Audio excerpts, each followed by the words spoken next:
Cuando se calma el bullicio de la ciudad y se van apagando las luces de la casa, se enciende la luz del entendimiento. Desde este momento comienza Puerto de Libros, Librería Radiofónica, programa que contiene todos sus elementos tipo A. Puede ser escuchado por niños, niñas y adolescentes sin la supervisión de padres, madres o representantes. Comienza Puerto de Libros, Librería Radiofónica.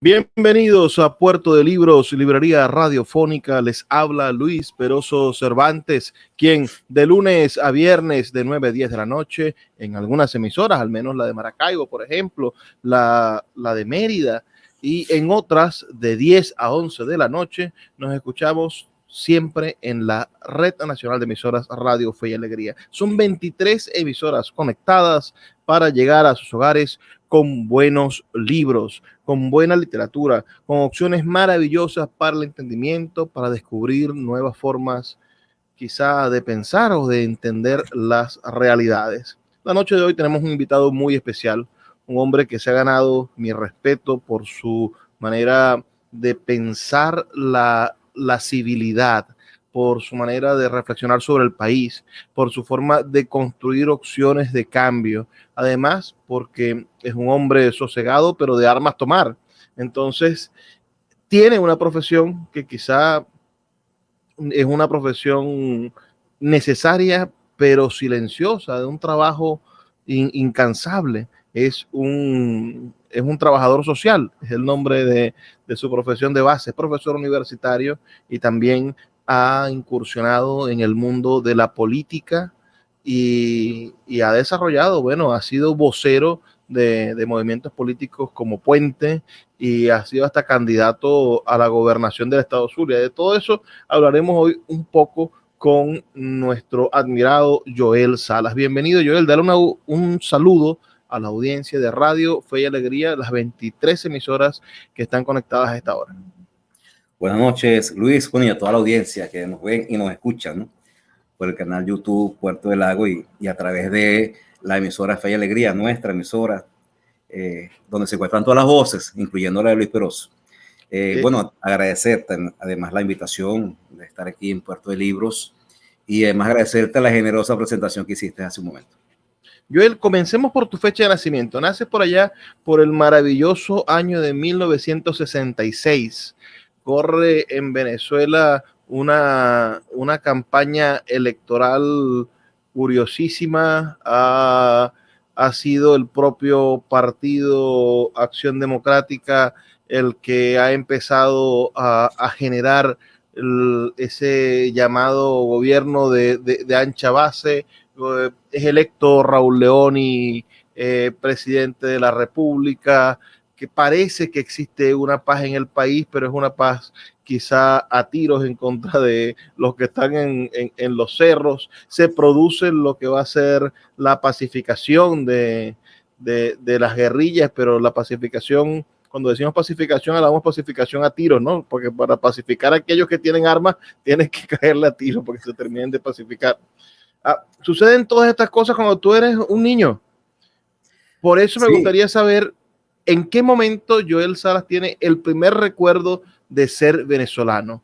¿Cuál es ese clip, esa imagen, esa fotografía que te recuerda o que te hace ver o que te hizo entender que pertenecías a un país? Sí, bueno, son tiempos de cambios, de transformaciones. Como tú lo decías, la década de los 60, no solo de Venezuela, es mundialmente tiempo, o lo que conocemos como Occidente, tiempo de muchas transformaciones. Recordemos también que es el momento cumbre del movimiento hippie, por ejemplo, ¿verdad? No la tecnología, sino la ecología, es la revolución sexual y es la transformación cultural, ¿no? Hacer el amor y no la guerra. La guerra, entre otras cosas, entre otras consignas maravillosas, es el desarrollo, digamos, de otros tiempos y de una nueva era que fuimos constituyendo. Fíjate, lo más cercano, yo tengo no malos recuerdos o muy pocos recuerdos de infancia que no sea la de estar jugando los juegos tradicionales nuestros, ¿no?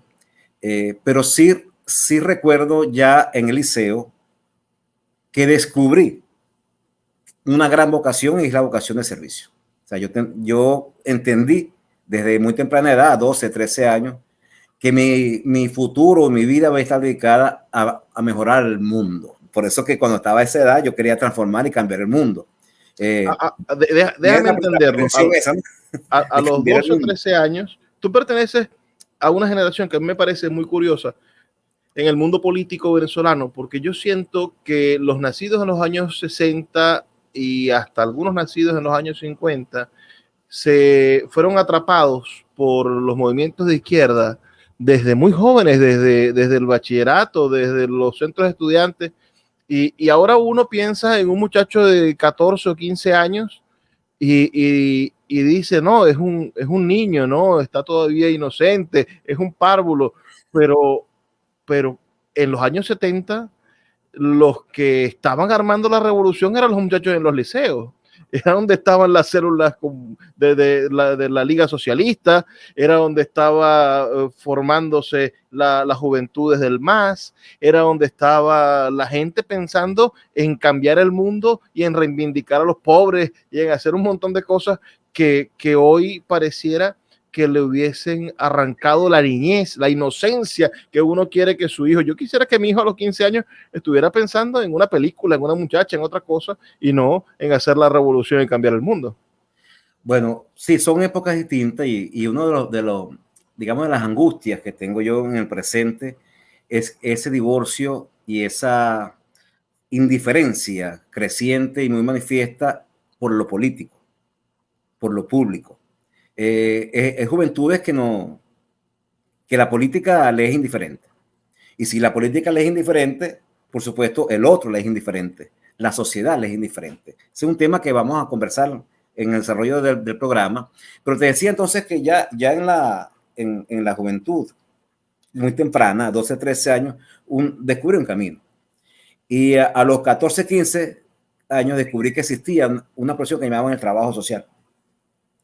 Cuando yo descubrí esa profesión, porque yo quería estudiar sociología, psicología, descubrí entonces que ese era mi camino para ese salvar el mundo que yo quería. Claro, cuando llego a la universidad, ya un poco más adulto, 18, 19 años, entiendo que no puedo salvar el mundo, pero que sí puedo desde mi pequeño espacio de participación donde yo pueda estar, mejorar las cosas. Por eso que escogí trabajo social. ¿Qué golpe de realidad ese? Darse cuenta de repente de que el mundo no va a cambiar. No sé cuándo no va a hacer nada. No sé cuándo me pasó a mí, sí, pero en algún momento me tuvo que haber pasado entre los 16 y los 18 años. Me di cuenta de que esos sueños de unidad latinoamericana, yo soñaba con la unidad latinoamericana, que todos estos países tenían que unirse, que por qué no éramos un solo país, Sudamérica. No sé en qué momento, pero fue una gran decepción. Siento el vacío en el alma todavía de que eso no va a pasar. Sí, se impone la real política, ¿no? La real política sobre los sueños, sobre los ideales, sobre las utopías que uno mantiene, bueno, que yo mantengo todavía, ¿no? De alguna forma, sin la ingenuidad de la adolescencia, pero sí con el sueño y la esperanza de que podemos construir y cambiar en la medida de nuestras posibilidades los contextos. Yo decidí entonces, desde que estudié trabajo social tiene muchas áreas de intervención fragmentadas, ¿no? Como familia, comunidad, estudios de caso, pero yo dije, no, yo voy a donde están y se producen las desigualdades, donde se producen las injusticias, me voy a la política, que es una de las dimensiones más importantes del trabajo social, por eso que incursioné en la política, porque cuando estaba en la secundaria, recuerdo, Luis, que los partidos, como tú decías, andaban pescando lo que llamaban cuadros, ¿ok? Y como yo tenía cierto activismo en mi liceo, de una manera me encargaba de varias cosas allí, ¿no? Gestionaba y hacíamos actividades. Eras un cuadro perfecto. Entonces, bueno, ellos te buscaban, pero yo siempre rechacé la militancia partidista. Le tenía cierta versión, no sé por qué, pero sí compartíamos con ellos, claro. Y hasta, bueno, decidí al final, después de graduado, bueno, hacer parte de un partido político para desde allí poder realmente transformar transformar realidades, que es lo que nos mueve como trabajador social. Pero vamos a hablar de trabajo social. A mí me, sin querer faltar de respeto a la profesión, tú eres un profesor excelente, ¿no? Además eres un gremialista del trabajo social. Pero a mí me parece que el hecho de que la profesión esté tan metida, tan normada en las leyes, uno abre cualquier ley de sentido social, por lo menos en Venezuela, y dice un trabajador social, es decir, parece que el perfil más nombrado de cualquier empleado público es el de un trabajador social. Entonces, a veces yo siento que eso de algún modo le pone barreras a la profesión, hace que la profesión tenga menos libertad de acción porque está, bueno, normada en muchísimas leyes y tiene muchísimas obligaciones en cada uno de los cargos o los ministerios en los cuales se va a desempeñar. ¿Qué sientes o cómo lo ves tú como docente? Es decir, cuando llegan los estudiantes y quieren hacer algo y tú le dices, bueno, no hay una ley que tiene tantos artículos donde el trabajador social tiene que hacer esto y esto otro. No, yo por eso cuando asumo la condición política, ese principio político que tiene el trabajo social como disciplina, como profesión, siempre asumo desde la libertad de actuación. Porque como tú bien lo dices, las normas, las normativas, la institucionalización de la carrera y meterlas en los ministerios es una camisa de fuerza para lograr las transformaciones, porque tienes que ir incluso contra ese statu quo. Si quieres lograr grandes transformaciones, reales transformaciones, entonces sabes que tienes que ir contra esas instituciones que las producen. Las instituciones por sí mismas, y eso lo mantengo siempre, no cambian por sí mismas. Cambian por la presión de un movimiento social, por la presión social. Es decir, de afuera es que vienen los cambios. Entonces, si como un trabajo social va a responder a los intereses de una institución, no está respondiendo a los intereses realmente y a los principios de la naturaleza propia de la profesión, que es la generación de bienestar social, que es la construcción de nuevas realidades. Y el que esté metido, yo nunca he trabajado como trabajador social en el sector público. Siempre he hecho trabajo social a la libre, en el sentido de que lo primero que se me mete en la cabeza cuando hago trabajo social es que tengo que constituir un pueblo, que tengo que dejar un saldo organizativo, que la gente tiene que constituir un pueblo, dijiste. Sí, o sea, entrar en me gusta eso, pero vamos a hacer una pausa de 2 minutos para escuchar los mensajes de Radio Fe y Alegría y ya volvemos con eso de constituir un pueblo. Para mí es una metáfora maravillosa, lo imagino en algún verso de Neruda, pero me vas a dar un golpe de realidad y me vas a decir de qué trata en el trabajo social. Ya volvemos. Escuchas Puerto de Libros con el poeta Luis Peroso Cervantes. Síguenos en Twitter e Instagram como @Librería Radio. Seguimos en Puerto de Libros, Librería Radiofónica, esta noche conversando con el trabajador social, puedo decirlo de esa manera, decirlo también profesor universitario, político, escritor, locutor, analista político, asesor de gestiones públicas, Joel Salas, también encuestador, tiene un largo recorrido trabajando con la medición de la voluntad de las personas. Y hablábamos eso de hacer un pueblo, es decir, cómo el trabajador social freelance, digamos, se enfrenta a la gente, a la cosmovisión de las personas, porque vuelvo y repito, llegó el trabajador social es una frase que dicen el de aquel hombre que en la Cuarta República las leyes mandaban a recoger el muestreo de la pobreza del mundo, ¿no? A recoger el muestreo, de ver cómo está funcionando las vacunaciones o cómo se están desarrollando las políticas públicas. Para eso parece que está cifrado el trabajador social, pero tú has sido un ejemplo de la verdadera pasión de esta profesión y a mí me parece maravilloso que nos lo puedas explicar. Descíframe eso de hacer un pueblo. Sí, me refiero a producir comunidad. Es decir, cuando uno llega a comunidades, lo primero que diagnostica es las posibilidades de nexo que existan, las posibilidades de encuentro. Es decir, la estructura común que comparten para que realmente le den sentido de comunidad. Lo que te dije hace rato como pueblo, vamos a entenderlo como comunidad. Es decir, ¿qué está pasando en este momento? Cuando entramos a una comunidad con muchas carencias materiales, pero también espirituales, morales, culturales, eso hay que tratar de trabajarlo y transformarlo. ¿En qué sentido, Luis? Encontramos mucha fragmentación que se ha ido profundizando a lo largo de estos últimos años. Encontramos que hay un divorcio entre los miembros de esa comunidad. Si bien comparten un territorio, no comparten una estructura común de valores, principios y de intereses por la cual luchar y trabajar juntos. O sea, ¿qué le toca hacer un trabajo social? En mi caso, o lo que yo creo que debe hacer un trabajo social, que no es llenar informes para un ministerio, sino es buscar transformar realidades a través de generar ciertas capacidades a las comunidades para emanciparlas y sean protagonistas de su transformación. Lograr, en primer lugar, la integración. El tejido social está, lo que yo digo, deshilachado. Cada vez está más deshilachado. Tiende a romperse.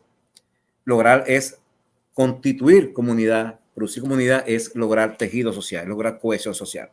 Tú no puedes lograr las grandes transformaciones que aspiramos nosotros, que produzcan el bienestar social, que produzcan los cambios culturales necesarios para que dignamente se pueda vivir.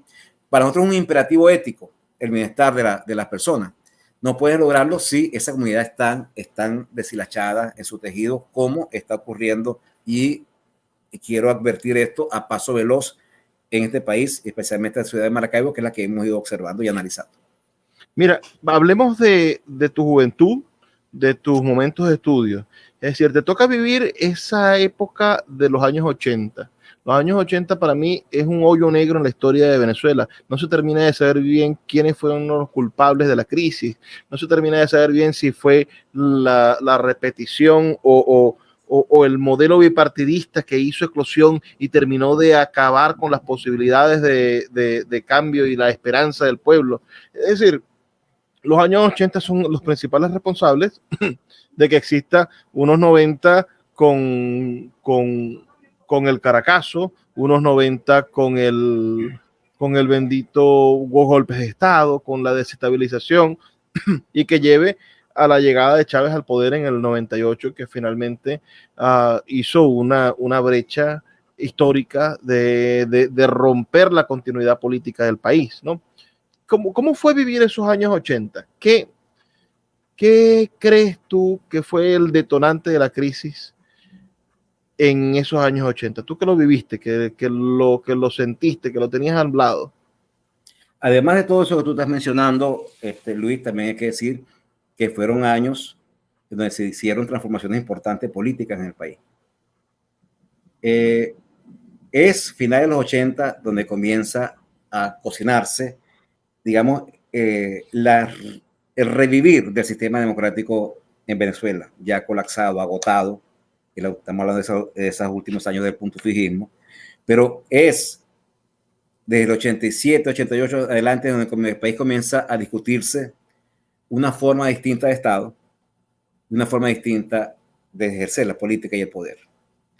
Estamos hablando de la reforma del Estado, de la COPRE, que terminó en el año 89 con la ley de elección y remoción de gobernadores, con la elección de los alcaldes, con la ampliación de competencias a las regiones, a los municipios, a los estados. Es decir, es esa época que comienza a revitalizarse el sistema político en Venezuela, que en los 90 entonces terminó con estados y municipios más autónomos, que hoy lamentablemente pues está en un proceso de reversión. Entonces, yo le sumaría a lo que estás diciendo esta etapa que a mi criterio permitió darle un aire al país, pero además, Luis, permitió ir rompiendo con una de las grandes taras de la cultura política venezolana y del Estado venezolano, que es el centralismo. Cuando con la ley, con la reforma, se logra entonces que se elijan los gobernadores y alcaldes, estuvimos rompiendo casi 200 años de centralismo, ¿no? Es Es decir, pero la Constitución del 61 estipula que se podía hacer eso, que se podía en algún momento hacer el cambio y elegir gobernadores y alcaldes, pero los partidos no maduraron en ese sentido. ¿Qué cree usted que hizo que tardaran casi 30 años en darle a la base social el derecho de elegir? no, es el centralismo nuestro, es la cultura caudillesca nuestra. Es Caracas gobernando el resto del país. O sea, es la provincia de Caracas, históricamente hablando. Es el pleno dominio del centro, es el presidencialismo que hace del presidente prácticamente un rey, con amplísimas competencias. Entonces, es el poder central, lo que evitaba cualquier posibilidad de distribución a las regiones del poder. ¿Por qué no se había hecho y por qué se hizo? Bueno, se hizo porque estaba colapsando el sistema. Había realmente un quiebre importantísimo en la confianza en las instituciones y en el modelo. Y obligatoriamente. ¿Cuál es el rol protagónico del señor Carlos Andrés Pérez? ¿Usted le da a él la batuta de ese origen, o quizá no fue Carlos Andrés, sino que era un río ya indetenible la municipalización y la elección de la base de la base política? Sí, creo que los tiempos obligaban, eran vientos muy favorables a la descentralización, a acercarse por primera vez al federalismo en el país, que desde 1811, con el inicio de la República, se declaró nominalmente como Estado federal. Y luego de 1830 en adelante, todas las constituciones establecen la nominación de federal, pero jamás fue un Estado federal. Siempre fue un Estado unitario, centralizador de todo el poder. Hasta que llegamos a esta época. La del 61, ¿qué nos dice? El artículo 137 abre las puertas para esa elección, ¿no? Para la elección de gobernadores y alcaldes, y también abre las puertas para la competencia. Ahora, fue el poder central que reflexionó y dijo, vamos a hacerlo. No, creo que fue la presión de los tiempos y la necesidad de darle cierto oxígeno, cierto aire al sistema político. Siento además que pudimos seguir profundizando el modelo federal. Yo estoy convencido, Luis, que el mejor Estado, la mejor forma de Estado es el federalismo, y el mejor sistema de gobierno es la democracia. Entonces, para mí hacen el maridaje perfecto. Federalismo y democracia se encuentran porque sus principios permiten encontrarse. A mayor federalismo, mayor posibilidades tiene la democracia de desarrollarse. Y del lado contrario, el maridaje perfecto es centralismo y autoritarismo. A mayor autoritarismo, por supuesto, crece el centralismo y viceversa.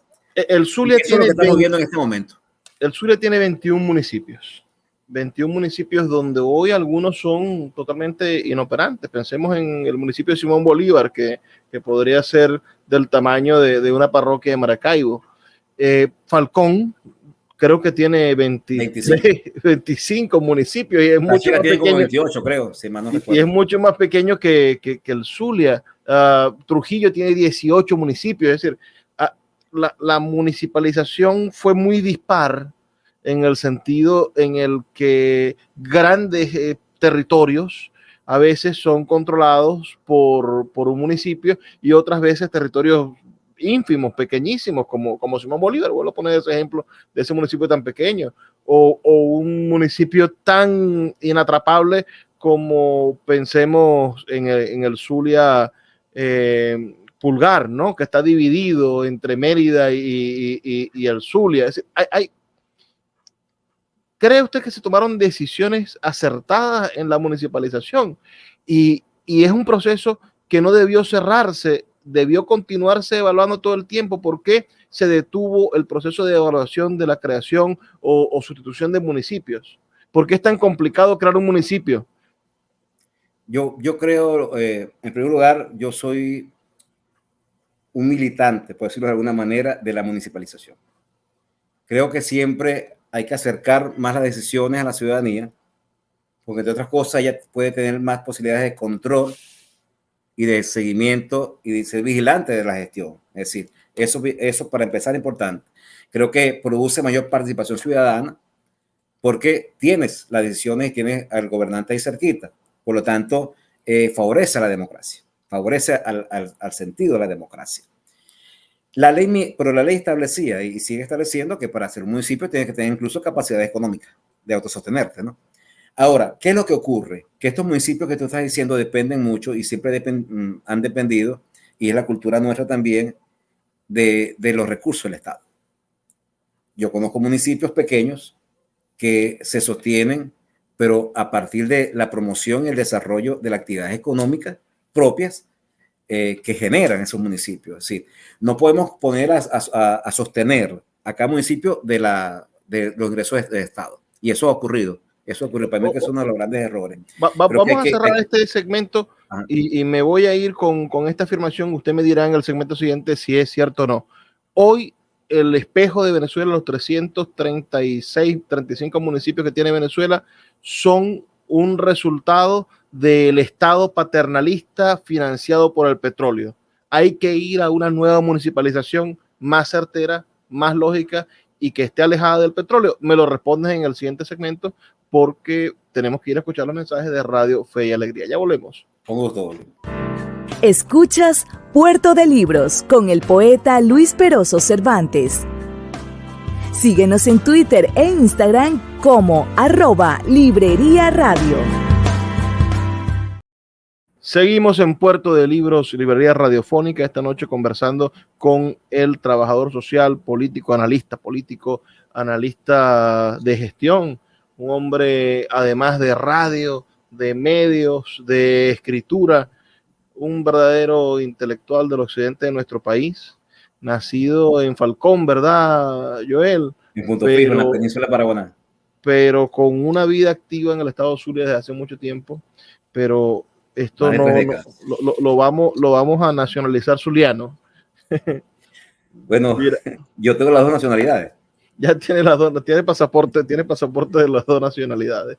Lo cierto es que Joel, le acabo de preguntar si, bueno, en esto de repensar el país, porque el país se está repensando todo el tiempo. La crisis del petróleo es una crisis que comenzó hoy con la destrucción de la empresa petrolera, pero que va a continuar con el cambio del sistema económico y el sistema energético del mundo, ¿no? Es decir, Venezuela va a enfrentar una crisis petrolera dentro de 10 años, cuando en la década del 30 empiecen a dejarse de usar combustibles fósiles. Entonces, la crisis petrolera llegó para quedarse. No hay que repensar la geopolítica nacional a partir de la no dependencia de esos municipios del petróleo. No habría que crear un solo municipio en Santa Rita, Bolívar, Miranda y Cabimas para que sea verdaderamente viable la costa oriental y la administración de esos territorios. ¿Qué crees tú? Bueno, también existen las mancomunidades, ¿no? Entre los municipios. No, yo creo, Luis, que este país ha tenido sabios y que han advertido en su momento. Acuerdas aquella frase muy famosa y muy trillada, pero que no deja de ser por eso muy profunda y muy importante. Hay que sembrar el petróleo. Lo dijimos, nos dieron nuestros sabios hace décadas, muchas décadas atrás, a inicios apenas de lo que era algún petrolero venezolano. Yo creo que el petróleo no es que ha sido el diablo, ¿no? Es que la política nuestra fue dejar todo el soporte económico del país en ese solo rubro, en ese solo bien, que es el petróleo. Creo que él va a seguir jugando un papel importante en el país en términos de la economía, porque el petróleo, bueno, son los grandes ingresos por los cuales el país puede comenzar a repensarse su economía y su plan. El petróleo tuvo que haber servido y debe servir como un tren de desarrollo, es decir, de la economía, es decir, que motorice el sector agropecuario, que motorice el sector de la construcción. Tenemos 100 años diciendo eso. Sí, pero no lo hacemos. O sea que estamos como el muchacho que estuvimos todo el bachillerato diciéndole todo el año escolar, estudia, que te van a raspar, y ahora estamos en reparaciones y tenemos que presentar 10 exámenes esta semana para que no nos quede el año. Y lo otro con el petróleo es que nunca fue de los venezolanos realmente. Ni siquiera fue del Estado. Bueno, hoy sí lo es. Es del gobierno de turno. La renta petrolera la manejaba el gobierno de turno como le da la gana. Siempre ha sido así. El petróleo siempre ha sido del gobierno. Eso que ahora es de los venezolanos, sabemos que es mentira. Bueno, lo inédito en estas circunstancias es que ahora ni siquiera del gobierno. Hubo una mafia que se montó en PDVSA y se llevaban los tanqueros petroleros sin reportarlos. Sí, no solamente es que no hemos hecho caso a nuestros sabios, es que hacemos cosas totalmente, ya no sé ni cómo calificarlas, ¿no? Dame tú las palabras que las manejas mejor que yo y las dominas mejor que yo. Pero entonces estamos viviendo esos momentos, creo que hay que repensarse incluso el tema petrolero, a quién corresponde y cómo lo distribuimos. ¿Será que podemos entregarle una parte de esa renta a los venezolanos directamente, como hacen otros países, como Noruega, por ejemplo? Ok, según las ganancias que dé el petróleo, repartirse a cada familia. Digo yo, ¿será que podemos constituir fondos ya de manera legal establecida para el desarrollo agropecuario, para las universidades, para la investigación, para la ciencia y la tecnología? Es decir, que no haya discrecionalidad del presidente de turno, del gobierno de turno, a decidir qué va a hacer con eso, sino que haya un plan realmente en el uso de esos recursos. Y además que esos recursos no pueden servir solamente, o sea, no puede depender la vida económica de Venezuela del petróleo. Tiene que haber una diversificación y eso estamos todos de acuerdo. Y lo hemos hecho toda la vida. Y hemos estudiado para eso, pero nunca hemos aplicado el examen, como tú dices. Tú haces encuestas, estás ahorita, supongo, midiendo siempre sistemáticamente, científicamente, por lo menos a estas poblaciones del occidente del país. Ese es un problema de la gente está preocupada por cómo se invierte el dinero del petróleo. ¿O de qué se preocupa el venezolano? ¿Por qué el venezolano, a mi modo de ver, me podrás decir tú que estoy equivocado, es tan inmediatista? Se preocupa por cosas que son el síntoma y no la causa. Mira, el interés y el gran tema de la mayoría de los venezolanos, estoy hablando de la gran mayoría porque es el grueso que está en situaciones de mayor precariedad, es la vida económica, es la vida material, es la comida, es la harina, es la arepa. Es decir, ese es el gran tema de los venezolanos, de la gran mayoría de los venezolanos. No es el tema de la política, no es el tema de las primarias, por cierto, bastante frías están. No es el tema de si el petróleo privatizamos o no privatizamos la industria petrolera, como han surgido algunas propuestas por allí. Es decir, es qué voy a comer mañana, incluso qué voy a comer esta tarde. ¿Cómo hago para que para que los hijos míos tengan un bocado? Ese es el gran tema. Ese gran tema del venezolano es la urgencia. Son las necesidades materiales más urgentes y más básicas, lo que son los temas de los venezolanos, por un lado. Por otro lado, hay una desconexión total por la vida pública y un desinterés muy grande por la vida pública, Luis. Cada día es más manifiesto y eso sí es preocupante.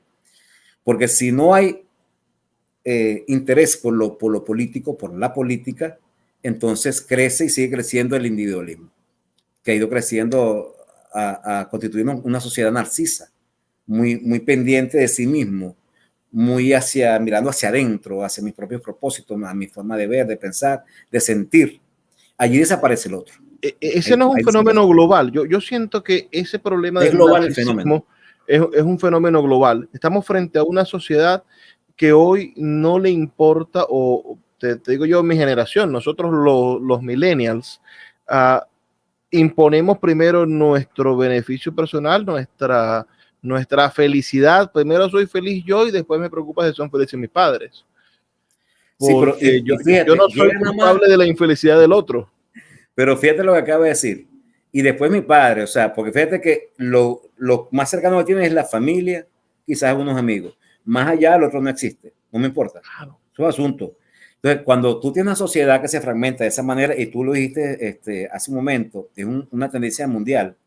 O sea, una de las cosas que caracteriza, los aspectos que caracteriza el posmodernismo de esta época, que llaman posmoderna o modernidad tardía, es precisamente la fragmentación. O sea, cada día estamos más fragmentados, estamos más individualizados, y ahí la posibilidad de producir política se hace mínima. La migración no es, tiene que ver con el otro, con la construcción con el otro. La migración no es parte de eso. Esta gente que agarra y dice, me voy del país, no voy a luchar por el cambio del país, sino que voy a buscarme la vida en otro sitio donde ya esté el mandado hecho, donde ya estén solucionados los elementos básicos, donde ya haya un salario digno, etcétera, y Venezuela, bueno, que se la lleve el que la trajo. No hay en la migración una manera también de egoísmo. Hay primero un gran desespero, un desespero por vivir lo que está en su mente, pero que ya sabe y tiene la convicción de que aquí no es posible. Hay además una pérdida de esperanza de que las cosas puedan cambiar. Y hay una renuncia en todo a cualquier posibilidad de lucha que tenga que ver con país. Y es una forma, como tú lo dijiste entonces, de salvarme. Estamos en una etapa entonces de sálvese quien pueda, que también es parte de la fragmentación del individualismo. Creo que la migración, la sociología lo explica más o menos, la teoría sociológica dice que son aspectos, factores que expulsan y factores que atraen. El país es un gran expulsador. O sea, tiene todo para salir huyendo de él. Y hay países que más o menos te dicen, aquí puedes encontrar lo que andas buscando, o sea, un empleo, puedes tener una vida más o menos digna, vente para acá. Entonces, bueno, eso más o menos explica el fenómeno sociológico de la migración. Pero creo que a nosotros nos está dejando problemas profundos, incluso a nivel de la familia. Hay una reconfiguración familiar, hay nuevos roles, ¿ok? Afecta la comunicación, afecta los roles. Hay niños que han dejado de estudiar y su rol ahora es ser proveedor con 17 años. Pero hay niñas de 15 que están haciendo papel de madre de una hermanita de 5. Todo eso trastoca y eso nos va a pasar factura en los años que vienen, en ese futuro que a mí me gusta tanto hablar, pero que a esta generación tampoco le gusta. Es una generación que vive el aquí y el ahora. Mira, o sea, aquí y ahora. Entonces, si no hay visión de futuro, Luis, si no hay una utopía social, una sociedad en la cual queremos vivir mejor que esta, no hay posibilidad alguna de hacer la política. Porque la política se monta sobre eso, sobre la esperanza de lo que viene mejor. Y una de los grandes quiebres de la modernidad es precisamente la idea del progreso. Así que siempre la cosa iba a ser mejor. Y por eso luchamos en función de eso. La política, como yo siempre digo, nos une, nos confronta también, confrontamos ideas, pero nos pone a negociar, nos pone a hacer acuerdos, nos pone a construir consenso en función de un proyecto de sociedad. Si no está en nosotros un proyecto de sociedad, sino que está mi proyecto personal desde aquí y ahora, difícilmente puede haber política. Y eso también puede explicar mucho la indiferencia y el divorcio que tienen las grandes masas de la política en el país, además de los desencantos, ¿no? Y de las grandes razones valideras que tiene la gente por no creer y no tener confianza en ninguno ni en el otro. Y que ese individualismo también se metió en la política y durante muchos años tuvimos a políticos que iban a la política por sus intereses personales, ¿no? Para beneficiarse, para desarrollarse, para enriquecerse. A mí me gusta a Pepe Mujica, una frase que tiene Pepe Mujica cuando dice, es que si te gusta tanto la plata, métete a comerciante, no te metas a política. Claro y que creo sí. que nosotros son comerciantes en la política. Vamos a hacer una pausa, Joel, la última pausa de este episodio. A la vuelta te voy a comentar una cosa que me pasó recién con un correo electrónico que escribí que se titulaba ¿Cómo renunciar a un partido político? Y me respondió una persona con algo que yo creo que tú podrías darle la respuesta mejor de la que yo todavía no le he dado. Así que vamos a hacer una pequeña pausa. Estamos escuchando la voz de Joel Salas, quien es sin duda un referente de la acción comunicacional, política y académica de la ciudad de Maracaibo y de Falcón, del occidente del país, y que ojalá ustedes en todo el país, bueno, hoy reconozcan, anoten este nombre y si lo siguen en las redes sociales. Joel Salas, trabajador social, pero en cantidades industriales, no solamente focalizado en una familia. Él está pensando en cómo ayudar a todas las del país. Ya venimos. Escuchas Puerto de Libros con el poeta Luis Peroso Cervantes. Síguenos en Twitter e Instagram como @Librería Radio. Así llegamos al segmento final de nuestro programa aquí en Puerto de Libros, Librería Radiofónica, 23 emisoras conectadas en todo el país para, bueno, llegar a buenos libros, a reflexiones sobre la intelectualidad, esta búsqueda de la construcción del criterio, porque el criterio, señor, señora que me escucha, es la herramienta que usted va a utilizar para poder transformar al país. Y el criterio no es algo que te vendan en la tienda y no es algo que nazca solo, es algo que usted va a irlo construyendo con las ideas de los otros. Es una especie de alacena que uno va llenando con ideas y con experiencias vitales. Entonces su criterio en este espacio, bueno, tiene una oportunidad de meter una nueva fichita a su biblioteca de criterios y poder seguir enriqueciéndose, porque a medida que uno tiene más criterios, bueno, tiene mayor posibilidad de criticar. Y para criticar tenemos hoy aquí a nuestro amigo Joel Salas, a quien le cuento, bueno, recientemente escribí un correo electrónico, tengo una newsletter a la que les invito a que se suscriban, se llama Yo Critico, soy un crítico. Y allí en ese correo explicaba un poco las razones por las cuales renuncié a la militancia del partido Fuerza Vecinal, pero comenzaba diciendo una frase que le dije a mi primo de 5 años menor que yo, él está en España, y le dije yo, bueno, en este país a los jóvenes nos quedan dos opciones, o nos vamos del país o militamos en la política, porque el término medio, al menos para la juventud, es algo muy frío. Los jóvenes son verdaderamente pasionales o alguna juventud todavía es pasional, más allá del TikTok.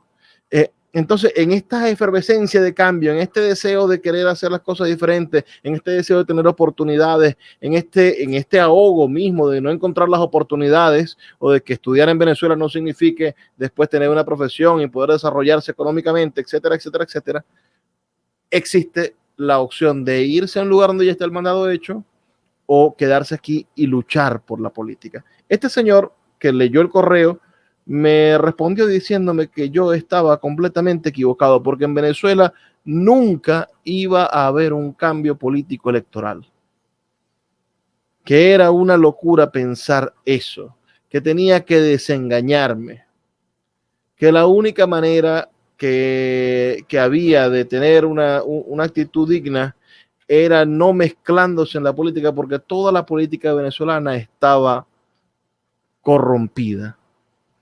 Esas visiones fatalistas de personas que posiblemente han sido ya derrotadas por la propaganda del gobierno. El gobierno también hace propaganda para que la gente se sienta derrotada.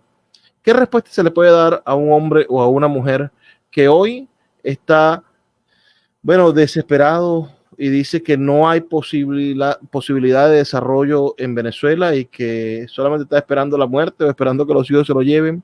O aquella persona que considera que todos los actores políticos del país son una máscara y que todos son cómplices y que por bajo cuerda se dan la mano, posiblemente, y no hay nada malo que se lleven bien y se den la mano, ¿no? En una sociedad democrática, pero que están todos compuestos para que el mismo régimen político, digamos, la misma ideología política que está desde 1998 gobernando, se mantenga todo el tiempo posible. Luis, no hay posibilidad alguna que un régimen, una hegemonía en el poder se mantenga eternamente si una sociedad se organiza para lo contrario, si una sociedad se decide para lo contrario, si una sociedad se convence a un esfuerzo y trabaja para lo contrario, es decir, para derrotarlo, para que haya la transformación y la hegemonía. Mi gran preocupación es que siento que personas como esta que tú estás mencionando y muchas de las que vemos nosotros en nuestros estudios, con una indiferencia que aterra sobre la vida pública, rompan las posibilidades. Son ellos los que están rompiendo. Cuando alguien me dice a mí, este país no tiene posibilidad alguna electoral, yo por eso no me meto en nada de eso, él es el que está generando y consolidando la hegemonía en el poder. O sea, yo sí creo que las posibilidades de cambio están y existen. Cuando tú revisas un poco el proceso chileno, por ejemplo, para hablar de uno de los más cercanos nuestros aquí en Latinoamérica, así pensaban gente de la extrema izquierda, por ejemplo, que no iba a haber posibilidades de cambiar y de derrotar a la dictadura Pinochet por vía de plebiscito, por vía electoral, de la consulta popular, que no era posible. Otros se convencieron que sí, y fue posible. esto es posible, ¿no? Es decir, y como casos como ese, tenemos muchos. Es decir, el mundo está lleno de transiciones de regímenes autoritarios, dictatoriales, a democracias. Ahora, para eso tiene que haber un pueblo decidido a hacerlo, construyendo para hacerlo, convencido y con la esperanza y el entusiasmo y la energía de hacerlo. Yo creo que los grandes, digamos, Mira, obstáculos. una búsqueda sencilla en internet, preguntando cuántas dictaduras hay en el mundo, nos responde algo terrible y nos dice, solamente hay 52 democracias de Cada día 100. son menos. Es decir, yo acabo de colocar en Google cuántas dictaduras hay en el mundo y Google me dice, mira, no mires el vaso medio vacío, que está más que vacío. Hay 52 democracias de los 150 y tantos países que hay. La democracia parece que no le es fácil retoñar.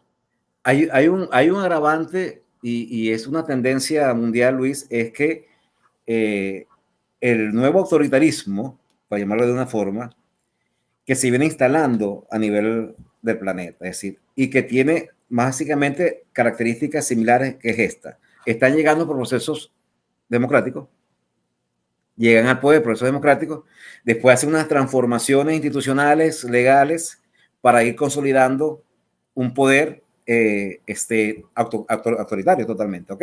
Es decir, son autoritarismo de nuevo cuño que llegan no por la fuerza de los fusiles, sino llegan por la fuerza electoral, pero después hacen toda una transformación. Ya, bueno, el país ha vivido eso, por ejemplo, ¿no?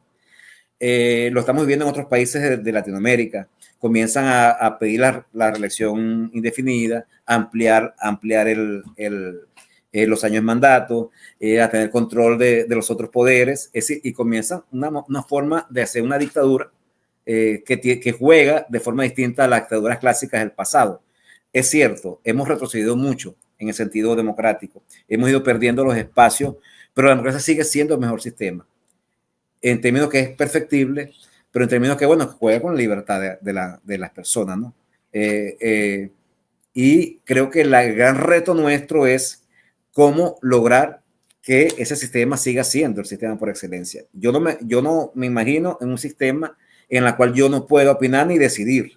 Simplemente andar como andan muchos señores, produciendo mi platica para comer, para salir con mis hijos al restaurante, vengo para acá, pero no puedo decir no puedo decidir según mi libertad y mis pensamientos, no puedo confrontar el proyecto de sociedad que tengo porque es una sola voz que está en el gobierno. Yo no creo en esos regímenes, yo no creo en esas formas de Estado de gobierno. Entonces creo que la lucha sigue estando ahorita por la democracia y creo que la lucha también es por el federalismo, porque la transmisión o la distribución de poder entre las entidades con ámbito territorial, mientras más micro distribuyemos, más posibilidades hay también de la democracia.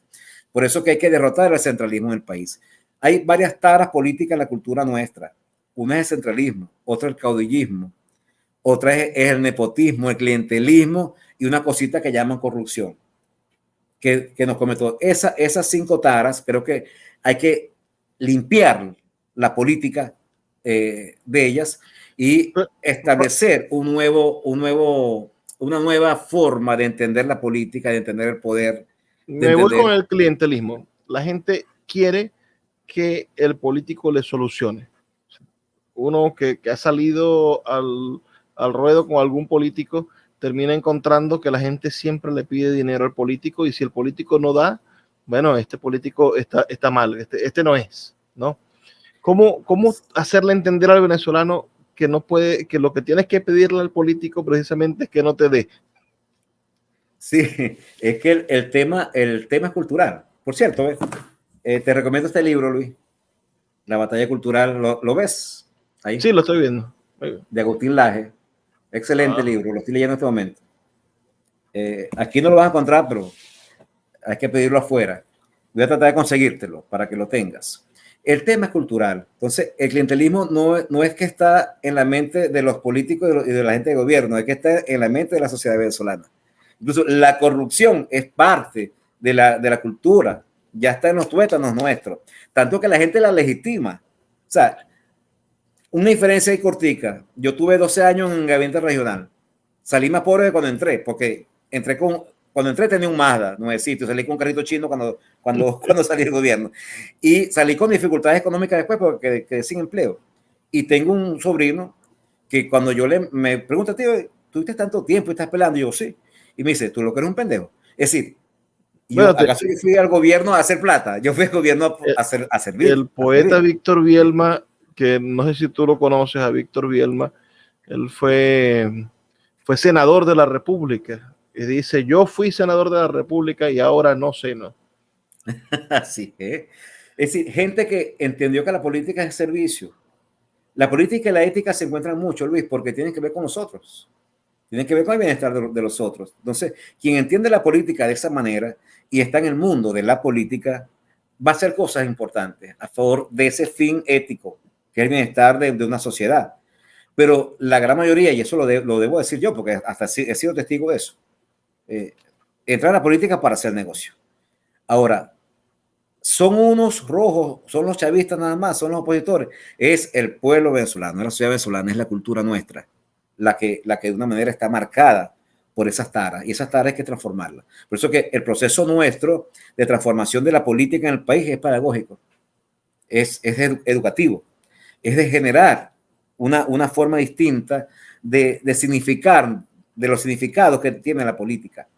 Es producir una sensibilidad distinta y un interés distinto por la política. Pero es que nuestros chamos y nuestra gente ha entendido que la política es para hacer negocio. Y así se le hemos enseñado. En el primer lugar de las encuestas está María Corina Machado. Ahorita. En la mía está empatada con el Conde. Está empatada con el Conde. Sí. A mí el Conde no me molesta porque es como outsider puro. Pero bueno, tenemos a María Corina allí. A mí me preocupa María Corina porque siento que Venezuela ha entrado en ciclos de subir y bajar hacia el radicalismo. 2014, 2017 fueron 2 años, bueno, que nos dejaron mucho daño en cuanto a la capacidad de cambiar el gobierno con votos. Si habíamos ganado en el 2015 unas elecciones con un proceso maravilloso y ejemplar de transformación política y por fin se ganó con una mayoría aplastante, con casi 1,5 millones de votos de diferencia, casi 2 millones de votos. ¿Por qué abandonar las victorias electorales, la vigilancia del voto, el testigo de mesa, que es tan importante, esa acción que es vital para poder tener legitimidad en el proceso electoral? ¿Por qué abandonar eso e ir a lanzar a nuestros jóvenes a los procesos bélicos de confrontación cuando ni siquiera tenemos armas? A mí esas guerras siempre me recuerdan a la Guerra Civil Española. Los republicanos tenían razón, pero perdieron la guerra. Entonces, ¿cómo podría, qué mensajes tú, que eres un hombre sensible, inteligente y que y eres profesor universitario, qué mensaje le podrías dar a un seguidor de María Corina que cree que María Corina es la solución, como se colocan en algunos anuncios? A mí, cada vez que alguien dice que es la solución, me acuerdo de los nazis que decían que la solución era matar a los judíos. Pero los que creen que María Corina es la solución, que es la verdadera oposición, ¿qué le podrías decir tú? ¿Cómo tú podrías explicar dónde está el fallo de esa aseveración? No, yo, como tú dices, hay un elemento muy importante que para mí la descalifica como la mujer de transición, como el candidato de transición hacia la democracia, hacia el nuevo gobierno, que es lo que tú dices, radicalismo. Sí, creo que tiene características muy familiares, muy particulares o muy, digamos, semejantes al discurso chavista. Sí, es un discurso radicalizado, que uno siente que va a haber persecución, que uno siente cuando la escucha que es como Chávez, pero de otra ideología. Entonces, no nos hace falta más Chávez, vengadores no nos hace falta en este país. Este país requiere un camino de transición, de acuerdo, de política, es de hacer la política. El discurso de la amiga María Corina siempre lo he sentido un discurso guerrerista, bélico, fuerte, Algunos dicen, bueno, es que es el momento de un liderazgo así, que ponga las cosas en su lugar. Yo difiero de eso. Yo creo que es el momento de la política, porque hemos anulado la política por mucho tiempo. Se decía que Chávez había avivado el debate político, falso. Lo que se vio fue la polarización y los sentidos guerreristas y belicistas. Es decir, una confrontación casi que aniquilante, con criterios de guerra. La política es otra cosa. La política, ¿cómo nos entendemos? Nos tocó vivir aquí juntos, en este país, que es tuyo, que es mío. Tiene una idea distinta a la mía. ¿Cómo vamos a hacer para que podamos acordarnos y tomar decisiones en función de la grande sociedad? Entonces, eso incluye a los chavistas, por ejemplo, y nos incluye a nosotros. ¿Cómo hacemos para, en esas grandes diferencias, lograr resultados? Creo que el discurso de esta amiga sigue siendo muy, muy bélico, muy confrontacional, y creo que la transición está exigiendo es otra cosa. Está exigiendo un discurso más moderado, más de entendimiento, más de diálogo, más incluso de perdonar cosas. Hay que hacerlo, la transición lo exige, lo va a pedir. Es decir, de facilitar la salida del actual gobierno, es decir, de la negociación política, que en el fondo es importante porque saliendo de esta crisis que tenemos, nosotros podemos reconstruir un país.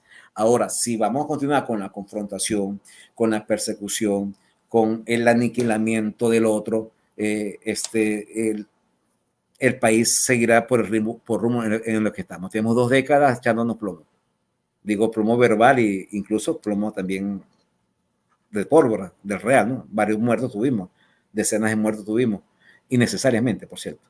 O sea, yo creo que esas fueron salidas que no nos conducían a nada que no sea a que unos jóvenes murieran. Yo siempre estuve en contra de eso. Tú decías hace rato, lo que no nos ha servido a nosotros para los éxitos políticos que hemos tenido ha sido la salida electoral, la salida cívica. Y yo, como demócrata que soy, me siento y convencido que soy como demócrata, creo que uno de los principios fundamentales de la democracia es precisamente que puedes cambiar el gobierno de manera cívica, que puedes lograr los cambios cívicamente. Y creo que este momento se nos va a permitir, si nosotros logramos realmente un factor fundamental, Luis, que es la unidad. Si María Corina sale por un lado y Teresa sale con otro, Nicolás Maduro ya está reelecto. Pon que yo te mande, como si estuviésemos en los años 90, te diga, Joel, mira, hazme el favor y me pones un anuncio clasificado. Se busca presidente de la República. ¿Cuáles serían los requisitos en un anuncio clasificado? Primero, poner los intereses de la sociedad venezolana por encima de su partido y del mismo. Porque por ahí empezamos, ¿no? Las grandes diferencias y las grandes dificultades que hemos tenido para lograr un consenso y un acuerdo verdaderamente unitario es que hay mucha mirada hacia los grupos de poder, hacia los grupos y no hacia el país. El país necesita esa unidad, pero bueno, han importado más los intereses de grupo y las aspiraciones. Teníamos un G4 con 4 candidatos para empezar, por ejemplo. Entonces, poner esos intereses por debajo, subordinarlo al interés supremo, que es el de la patria, que es el de la nación, para empezar. Un candidato que sea capaz de entender la política, que tengan criterios políticos, que sepa entonces que el otro también juega y el otro también tiene fuerza, también tiene poder, y que él y yo tenemos que entonces llegar a acuerdos para que se den los cambios. Que si el país decidió y se unió, como el país quiere, por cierto, que haya cambio político, pues deben aceptarlo y dar ciertas garantías para quien está en el poder, pues acepte eso. Eso es parte de la negociación y no estamos diciendo cosas que no se hayan hecho en el mundo. Se han hecho y muchas veces y han resultado. 3, si tiene experiencia, si tiene conocimiento, manejo de gestión, mucho más importante también, porque este país está para reconstruirlo, está para hacerlo de nuevo y hace falta una cabeza que piense, que sepa cómo hacerlo. No lo sepa todo, pero que sí sepa escuchar, que se rodee muy bien, pero que tenga la cabeza para entender los procesos, para entender las realidades. Entonces, una persona que tenga ese desprendimiento, que se la juegue toda por el país, que sepa jugar a la política, que entienda la política, que sepa que tiene que llegar a acuerdos, a negociaciones, a diálogo, a entendimiento, y además que sepa gobernar y que sepa transformar el país, porque el país hay que transformarlo, que vaya con voluntad a transformarlo. Es decir, transformar es que él mismo diga, el presidente no puede estar aquí 6 años de manera indefinida. Voy a cambiar la constitución, la vamos a cambiar y el presidente va a estar 5 años máximo sin reelección, por ejemplo. Y el presidente no puede tener toda la potestad y todas las competencias y potestades que se le asigna a la constitución y las leyes. El presidente va a bajar, no es un rey, no es un superdios. Que sepa además que para mí debería ser importante que le dé fortaleza a las regiones, que transfieran, romper el centralismo. Para mí es importante. Un candidato, entonces, ese se busca candidato para llevar la transición de Venezuela hacia la democracia, hacia una nueva democracia, te la resumiría en 4 fundamentales para mí. Desprendimiento de intereses particulares, grupales y colocando por encima el bien supremo de la nación. Con convencimiento político, manejo político, capacidades políticas para entender las negociaciones y para salir de la crisis, que maneje bien eso, que tenga básicamente conocimientos gerenciales de la patria, que conozca el país, que conozca mínimo los grandes temas del país, de la economía, de la sociedad. Y 4, que transforme la estructura del Estado. Porque para mí una de las grandes fallas del Estado, de la crisis que vivimos, es la conformación del Estado, la forma como la tenemos conformada nosotros. ¿Y a dónde tiene que llamar, Joel? Ajá, ¿y a dónde tiene que llamar? ¿Cuál es el número de contacto? Quiero decir, ¿cuál es el público que él debe convencer para que eso pase? Porque ponemos el anuncio, estos son los requisitos, llame a qué número. ¿Te va a llamar a ti, que eres un especialista, un profesor universitario, o tiene que llamar a la persona del barrio, al más pobre, o tiene que llamar al que está más bravo, al que estuvo en la guarimba, al resentido? ¿Quién es el principal elector de este país? Es el país. Nos tenemos que llamar a todos. La posibilidad, mire, cuando uno hace las encuestas, la aspiración de cambio se acerca al 80%, 78%, 70%, o sea, la gente quiere cambio político. Ahora, concretar eso, hacer eso realidad es el gran tema. Y para que eso ocurra, debemos estar todos convocados. O sea, y cuando digo todos, es todo. Desde quienes aspiran que María Corina debe ser, porque María Corina tiene fuerza y va contra los chavistas y contra todos ellos y los va a derrotar y los va a encarcelar, hasta los que creen que debemos ir a un proceso de negociación, de acuerdo, de hacer la política, de buscar pacíficamente los cambios, de no persecución para que haya salida negociada con los tipos, con los que están en el gobierno, desde aquellos que están hoy indiferentes, que creen que el país se acabó, que el país ya no tiene posibilidad de resurgir, que es una flor sin retoño, no vuelve a retoñar. O sea, aquellos que han perdido la esperanza, a eso también hay que convencerlo. O sea, el llamado es a todo. Es decir, aquí no podemos segmentar. No es un mensaje hacia un segmento de la población como las mujeres o los jóvenes. Pero parece que las primarias son una guerra de segmentos. Es decir, María Corina está concentrada en el segmento radical. Y por eso crece, porque y no le interesa tirarle puentes a la oposición o al opositor que no quiere el conflicto. A ese ella no le tira puentes. Y hay los otros que saben que no van a prosperar en el mundo radical porque están muy rayados, porque no los quieren, o porque, bueno, han sufrido encarcelamiento y vienen de procesos de reconciliación nacional y esta gente entonces intenta cultivar sus fragmentos. Parece que la oposición está fragmentada y la lucha es por ver cuál de los fragmentos se impone ante el otro. Es cierto, pero además es una lucha de enanos. Sí, cuando usted ve a todos esos candidatos, cuando dice que María Corina crece en el sector radical, eso tiene un techo. O sea, el radicalismo en el país es bajo. A pesar de que la aspiración de cambio es muy alta, a pesar de que las dificultades son profundas en la mayoría de los venezolanos, el sentimiento de venganza, de radicalismo, de persecución, no está en los venezolanos. Ha crecido mucho incluso el sentimiento de esperanza, esa emocionalidad ha crecido, la esperanza, que hace años atrás era bastante baja. Yo la vengo midiendo hace 7, 8 años por acá, por ejemplo. Entonces, es una lucha de enanos.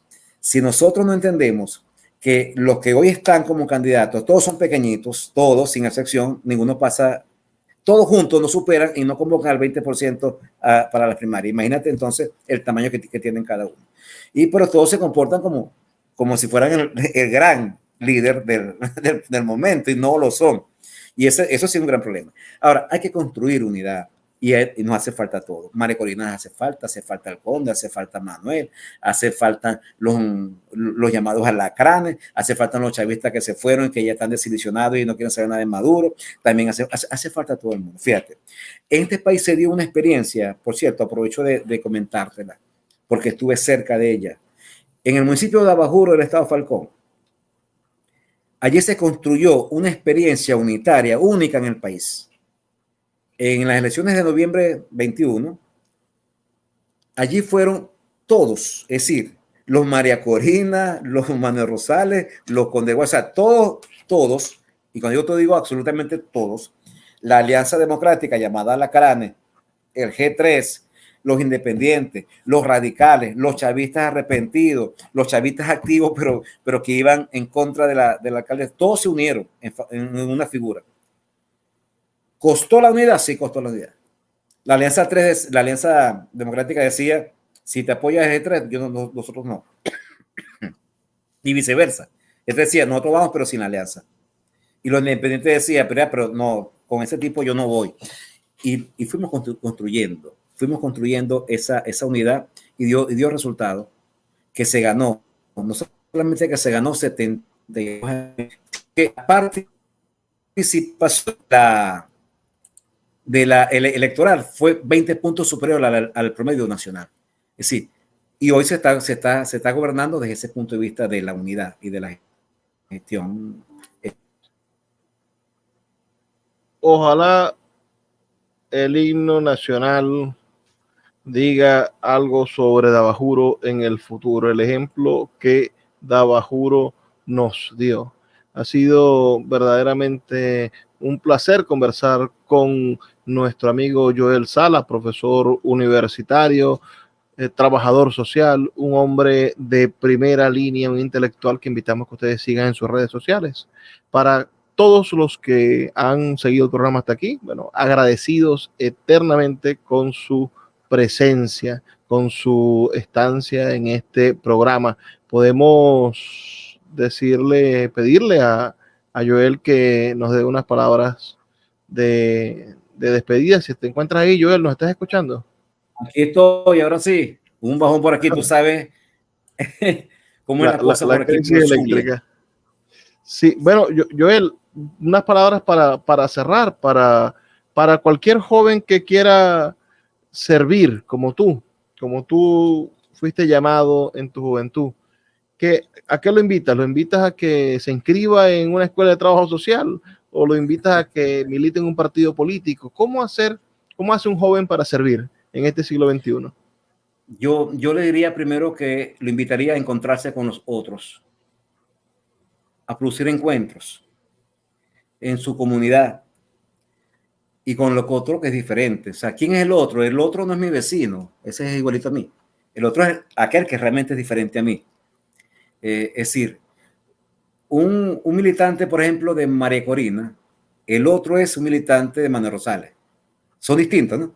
En los planteamientos, ¿no? Y en la forma de entender la política y de plantear la lucha. Eso que son distintos deben encontrarse.